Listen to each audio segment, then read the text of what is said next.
It's no doubt that we live in a society where almost everyone owns a car. Chances are, for every person with a license in your household, there's a car for them too. And seeing a parking lot packed full of cars isn't an unusual sight. But isn't this the best mode of transportation? How else would we get around? Buses and trains don't go everywhere. You can't always walk. Currently, the U.S. has 478 cars per every 1,000 people. And globally, that's only the 7th highest ranking. Italy comes in at number 1 with 539 cars per every 1,000 people.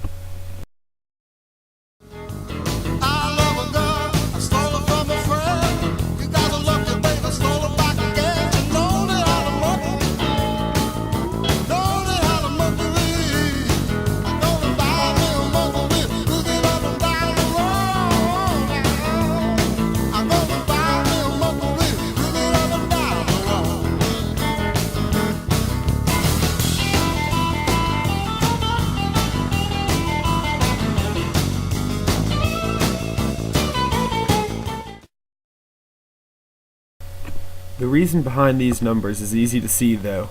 As noted by King and McCarthy, cars are icons of freedom, modernity, and progress. They represent everything that our society strives for, and how far we have come in so many years. Everyone remembers the day they got their license and what their first car was. In this society, driving is a rite of passage and is important to a lot of people. It carries a lot of emphasis. Cars emphasize individual freedom. They give you the ability to get up and go wherever you want, whenever you want. With your own car, you can embark on a cross-country road trip at the drop of a hat. You're offered the control and comfort of your own personal transportation.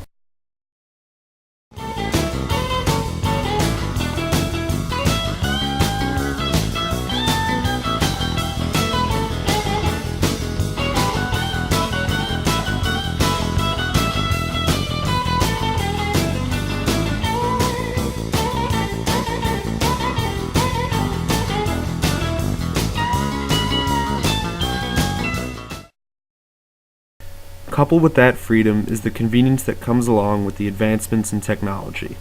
With an older car, you had to adjust the choke and spark advance yourself. Your car might not have started up on a cold morning without a little coaxing and patience. Thanks to the advancements of technology, that's not necessary anymore. All you have to do is turn a key, point, and go. Some cars don't even need a driver to park them. Once again, according to King and McCarthy, the U.S. displays a hyper-automobility, which is a high auto density, high auto use, with low vehicle occupancy. This displays that cars are perhaps overused and not efficiently utilized. Have they become too convenient?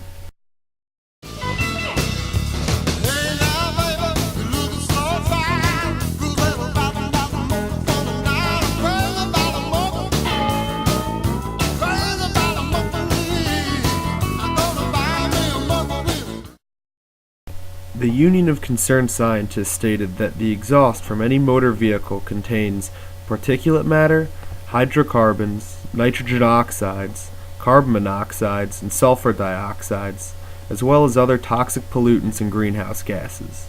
All of these have been proved to cause respiratory infection and irritation, as well as add to global climate change.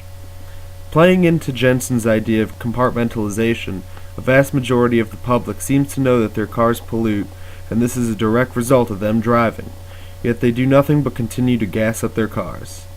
As mentioned by Brown, the way around cars and their polluting is to redesign urban transportation and base it on rail lines, bus lines, bike paths, and pedestrian walkways, and to bring about a low-cost, low-pollution transportation in a variety of ways.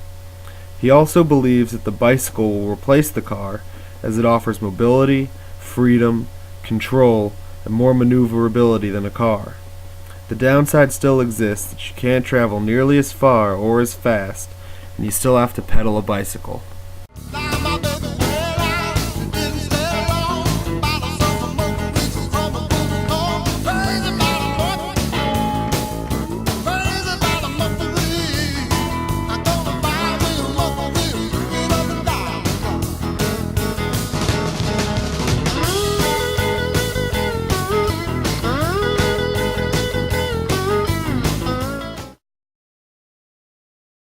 Cars maintain such a steadfast popularity because they are also a source of pride for many people.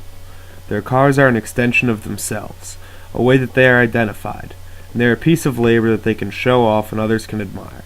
Cars are an integral part of our society. $80.1 billion were committed to the automotive industry bailout. All of that in order to keep the manufacturers functioning and producing more cars. They are too important to let them die out. The amount of new cars purchased each year shows how much people love getting a new car, how much they mean. In 2009, over 10 million new cars were sold. And in 2006, before the auto crisis, over 17 million new cars were sold. This doesn't even include all the used car sales that happened. The automotive industry is a very powerful one.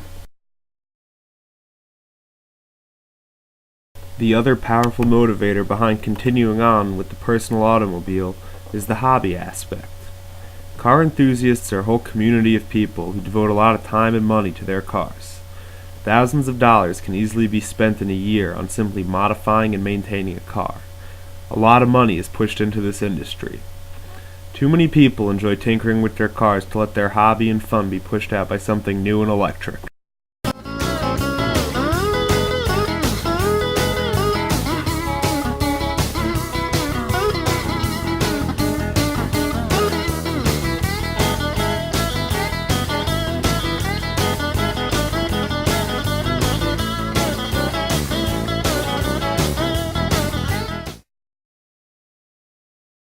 Cars have shaped the society we live in many ways. According to King and McCarthy, cars have shaped the physical structures of landscape, contributed to atmospheric, soil, and water degradation, and shaped the social organization of communities. And according to Brown, with the rise of ethanol fuel, we now see people and cars competing one another for grain.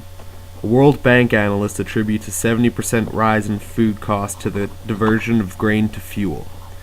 Getting back to Jensen, the whole mentality of cars relates to his thoughts on plastics and society's struggle for immortality. Cars don't disintegrate into the earth. They sit around and rust until they're overgrown with vegetation. People forget it's there. Are we trying to make some sort of statement with that?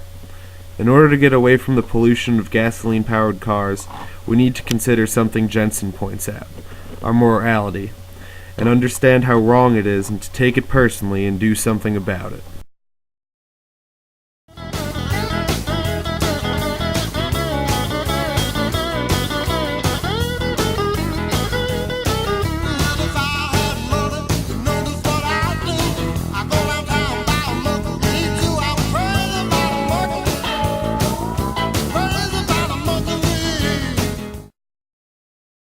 Personally, I think we may never escape the classic internal combustion engine we have now.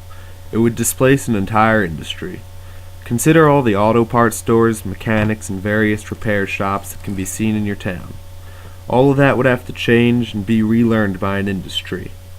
Or maybe, as Brown points out, we will see the rise of completely electric vehicles charged by renewable energy. Not the end of the car.